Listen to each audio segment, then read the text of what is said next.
Hello and welcome to today's Delta Credit Tip. So you've got this account on your credit report and it says charged off. And you go online trying to Google it to see what to do and everybody says, you don't owe that, that's a charge off. They have tax benefits to that.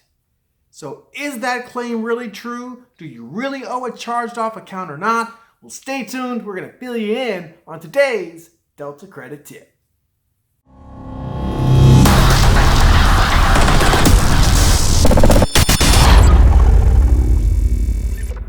Hello and welcome back to today's Delta Credit Tip.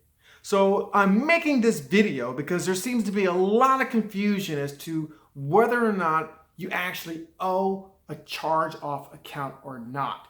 You see it all over the internet and I want to make sure that we add some clarity. Hopefully you'll find this information helpful. If so, don't forget, give us that thumbs up. Don't forget, subscribe and hit the bell so that every week as we come out with more information to help you in your credit restoration process, you get this information as we produce it and it helps you right away.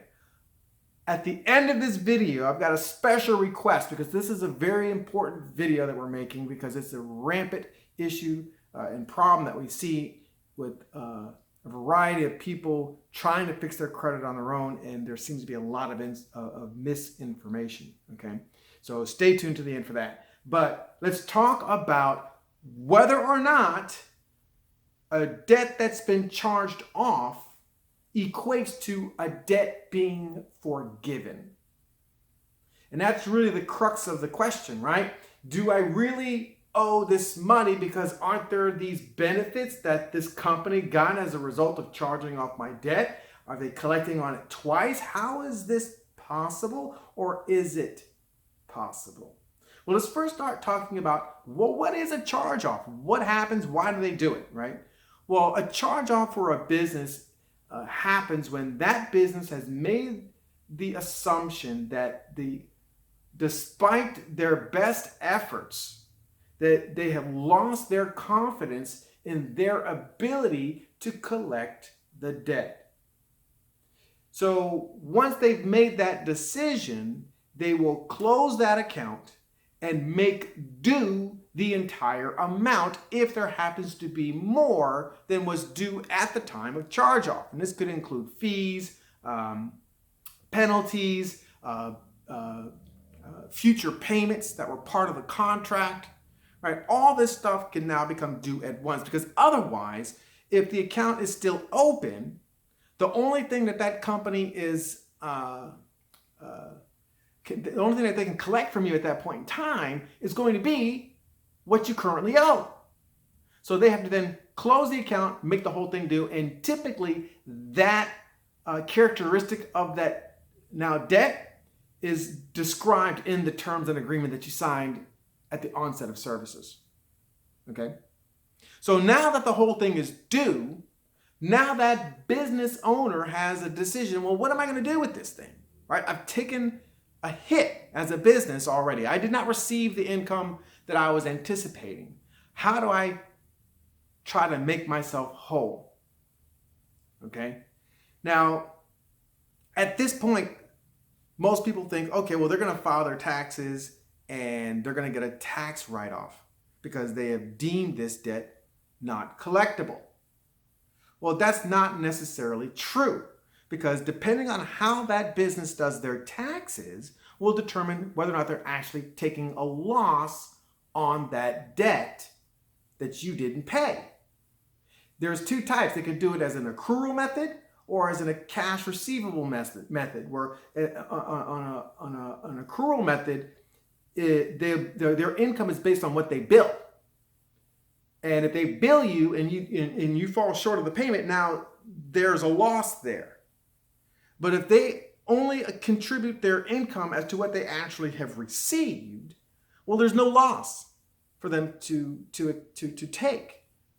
So the assumption that they're automatically having some sort of big tax benefit isn't quite necessarily 100% accurate all the time.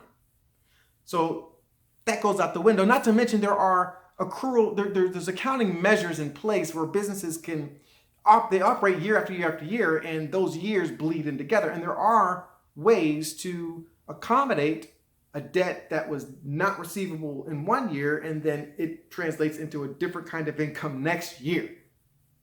So that decision that the business has does include creating a taxable event, but it can also include further collection.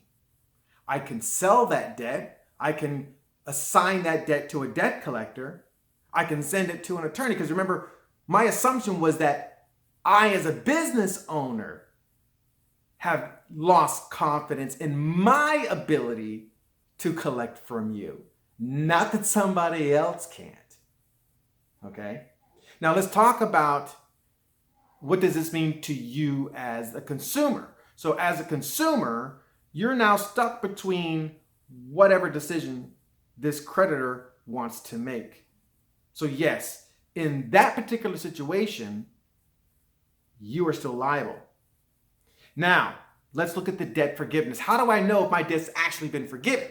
Well, for a debt to be forgiven, there has to be an extinguishable event. There has to be something that actually interferes with the contract that you participated in with that merchant, creditor, or lender. Those extinguishable events can be things like statutes of limitations, where you have exceeded, the debt has exceeded the shelf life of that debt for that type of debt in that particular state, or you've entered into a settlement agreement where you were only now responsible for a portion of that debt, and once that portion is paid, you are forgiven of the rest, which could, by the way, still lead to a 1099, right? Depending on how much of that, which could still lead to you to this next step, which is about to come, which is the 1099. So the third extinguishable event is that you receive a 1099-C. It's a tax document that the company fills out, and you have to claim the amount that they wrote off as income because you didn't pay them. So you've got to file that against your taxes. So it could significantly interfere with your tax refund, because now you're claiming it as income. And if you do a settlement, which is what I was about to get to earlier, you can actually still pay them a portion of the debt and get a 1099 for the rest of the debt. Okay, so hopefully you can see and understand the difference between a charge-off and debt forgiveness. If you receive an extinguishable event, that debt is no longer your liability, because the contract that you had with that merchant or creditor or lender is now affected. But if I charge off the debt as a business owner, well, that's between me and the IRS, not between me and the client as a business owner. So do not believe the hype that you see online. As a matter of fact, this is my favor. When you're on Facebook and you see that post that says, don't pay the debt collector because they charged it off, you don't legally owe it anymore, just put a link to this video in there. Okay? If you see another video on Facebook that says, oh, because there's a charge off, put this link in there. Right? Because people have to understand you're getting the wrong advice, and it could lead to you being sued, your wages being garnished, right? Assets being seized. Okay, so make sure you understand what your rights are. Make sure you understand what the creditor's rights are before you start making decisions on how you want to fix your credit.